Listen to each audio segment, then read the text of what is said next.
Baochai also said something very interesting. She said there is another way to look at this, which is even more revealing. You all just focus on your own prosperity without sharing with them. Although they may not dare to complain openly, deep down they are all dissatisfied.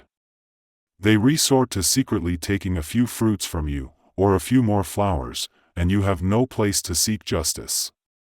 They take advantage of things that you cannot attend to. They do it on your behalf.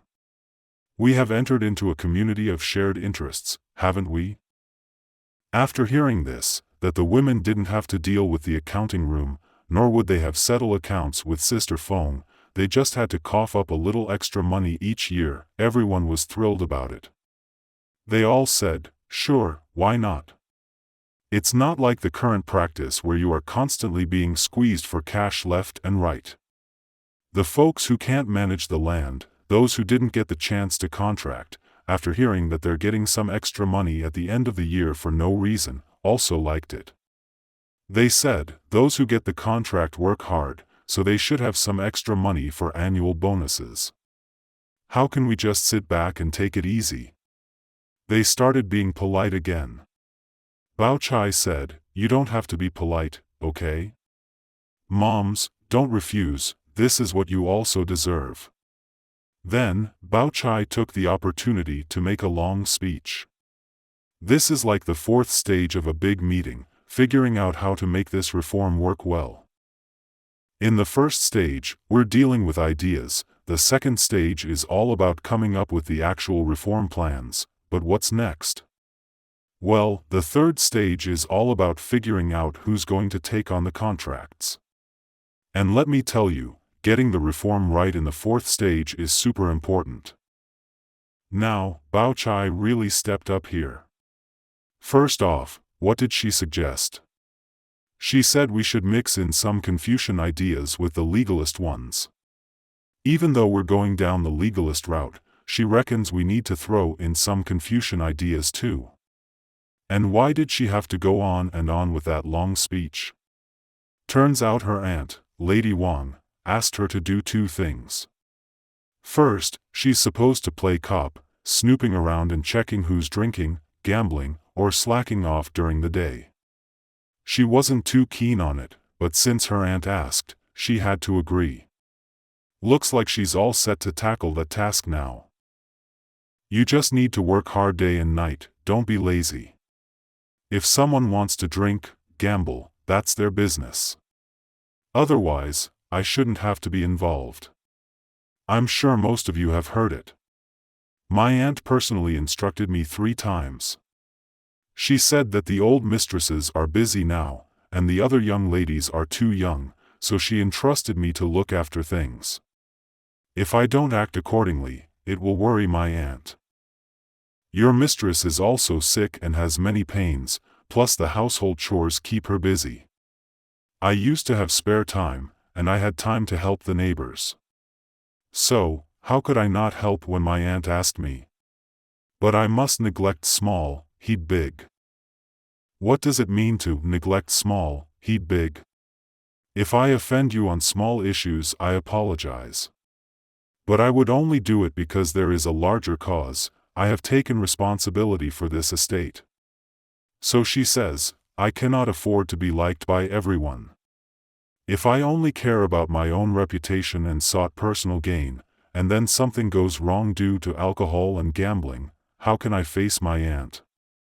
By that time, it would be too late for your regrets, and even your usual dignity would be lost. You ladies, who take care of this large estate, are trusted because you have been here 3 or 4 generations. You have worked here for a long time and all know the rules. If my aunt were to hear about indulgence in excessive drinking and gambling on the estate, you would be lucky if she comes across it directly. You would just get a lesson from her. But if those stewardesses were to hear about it, they wouldn't consult my aunt. They would give you a thorough admonishment. And you, the older ones, will be taught lessons by the younger ones. These stewardesses are often younger than the older mothers. What does it mean to be a stewardess? It's equivalent to the executives in today's companies, often younger than the people they manage. The older mothers are under their control. They're the ones in charge. They need to keep up appearances, or else they feel they'll be taken advantage of. What does it mean to teach a lesson? It basically means a harsh punishment. Now I've come up with this extra benefit for you, and for everyone to work together, to be careful and thorough in the garden, so that those in power can see this seriousness and not have to worry about it. Won't they be thankful in private? I plan not only for your benefit, I am also taking away their power to benefit you. This is key. What does it mean to take away their power? What power is taken away from them? Think about it. What kind of power of the housekeeper's wife has been taken away? Because this Daguan garden has been contracted out, right? Who has been given this piece of land, and who has been given that rice field, and who has been given the flowers there? Who is no longer needed? The gardeners. The flower and landscape workers are no longer needed to be hired from outside. Whose power is it to hire the flower and mountain workers? The power of the housekeeper's wife. Outside the Jia Palace, outside the Daguan garden, how many people are waiting to come in, who can come in and who cannot, who has the final say? The housekeeper's wife has the final say. So, there must be a reason why the housekeeper's wife lets someone in or not. It's just that they haven't made it explicit. Those people must give gifts. They have to give benefits to the housekeeper's wife so that she can come in and be the gardener. So, every year, the housekeeper's wife has an income. Now this power is gone. The housekeeper's wife no longer needs to hire gardeners from outside, so this power has been taken away, taking away the power of the housekeeper's wife. It's for your benefit, right? You have the opportunity to contract. This matter is significant. Any reform, no matter how reasonable the measures and systems of the reform itself are, as long as the reform is carried out, there will definitely be heavy interests, and the old interest groups will definitely be what? Deprived. New interest groups will definitely emerge, and then there will definitely be a struggle between the old and new interest groups. Baochai has really thought this through, taking away their power and looking out for your interests. It's not enough to just have Tanshan in this situation, we also need to bring in Baochai. And let's face it, it's gonna be tough to avoid some conflict in this situation. Baochai totally gets it. She knows that the reform is gonna stir up some new battles for benefits. That's why she said, "You all saw and heard that I'm thinking about what's best for you, right? By taking away their power and benefiting you, the whole operation will run itself." Seriously, think about this.